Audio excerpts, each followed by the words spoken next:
സലീം റഷീദ് പറഞ്ഞു S K നമ്മുടെ intelligence എന്താ ഉറങ്ങുകയായിരുന്നു ഇത്രയും വലിയ തട്ടിപ്പ് നടക്കുമ്പോൾ ഇദ്ദേഹം പകുതി വിലയ്ക്ക് സ്കൂട്ടറും കാറും ഒക്കെ കൊടുക്കുന്നു എന്നുള്ള രീതിയിൽ വാർത്ത വരുന്നപ്പോൾ ആൾക്കാരത് വിശ്വസിച്ചിട്ടുണ്ടാവും. പാലക്കാട് എലപ്പുള്ളിയിൽ മദ്യനിർമ്മാണശാലയ്ക്കായി അനുമതി തേടിയ ഭൂമിയിലെ നിർമ്മാണങ്ങളെ എതിർത്ത് കൃഷിവകുപ്പ് ഓഫീസറുടെ റിപ്പോർട്ട് വന്നു. ഈ റിപ്പോർട്ട് പരിഗണിച്ചാണ് RDO ഭൂമി തരം മാറ്റാനുള്ള അപേക്ഷ തള്ളിയത്. എലപ്പുള്ളി കൃഷി ഓഫീസറുടെ റിപ്പോർട്ട് 24 കിട്ടി. ഇടതുമുന്നണിയിൽ എതിർപ്പ് തുടരുമ്പോഴും മദ്യനിർമ്മാണശാല പദ്ധതിയുമായി മുന്നോട്ട് പോകാൻ തന്നെയാണ് സംസ്ഥാന സർക്കാരിൻ്റെ തീരുമാനമെന്നറിയുന്നു. ഉമേഷ് ബാലകൃഷ്ണൻ കൂടുതൽ വിവരങ്ങളുമായി തലസ്ഥാന നഗരിയിൽ നിന്ന് ചേരുന്നു.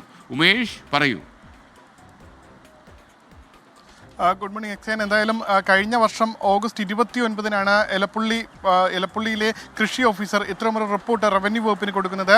RDO ഈ ഭൂമി തരം മാറ്റുന്നതുമായി ബന്ധപ്പെട്ട് ഒയാസിസ് കമ്പനി RDOയ്ക്ക് ഒരു അപേക്ഷ നൽകിയിരുന്നു. ഈ അപേക്ഷയിന്മേൽ കൃഷി വകുപ്പിൻ്റെ വിശദീകരണം തേടി.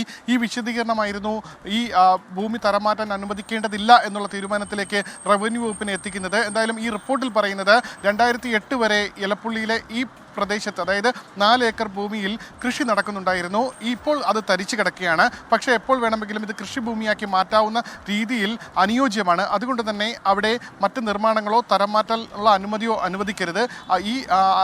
അവിടെ കൃഷി വേണമെങ്കിൽ നടത്താം, അതിനുള്ള നിർദ്ദേശം നൽകാവുന്നതാണ് എന്നും കൃഷി വകുപ്പിൻ്റെ റിപ്പോർട്ടിൽ പറയുന്നു. സാറ്റലൈറ്റ് റിപ്പോർട്ടുകൾ അടക്കം പരിശോധിച്ചാണ് ഇത്തരമൊരു കൺക്ലൂഷനിലേക്ക് കൃഷി വകുപ്പ് എത്തിയത്. ഈ കൃഷി വകുപ്പിൻ്റെ റിപ്പോർട്ട് പരിഗണിച്ച് തൊട്ടു പിന്നാലെ RDO ഉത്തരവിറക്കുന്നു. ഇത്തരത്തിൽ ആ ഭൂമിയിൽ മറ്റ് നിർമ്മാണങ്ങളൊന്നും പാടില്ല, ആവശ്യമെങ്കിൽ കൃഷി ചെയ്യാം.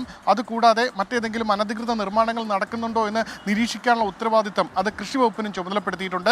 ഏതെങ്കിലും രീതിയിലുള്ള നിർമ്മാണ പ്രവർത്തനങ്ങൾ നടക്കുകയാണെങ്കിൽ അത് റവന്യൂ വകുപ്പിനെ അറിയിക്കണം, തുടർ നടപടി ഉണ്ടാകുമെന്നും റിപ്പോർട്ടിൽ തന്നെ RDOയും സൂചിപ്പിക്കുന്നുണ്ട്. എന്തായാലും പദ്ധതിയുമായി മുന്നോട്ട് പോകാനുള്ള തീരുമാനത്തിലാണ് ഇപ്പോൾ CPIM. അതിന് മുന്നോടിയായി അടുത്ത 19-ാം തീയതി LDF യോഗമുണ്ട്.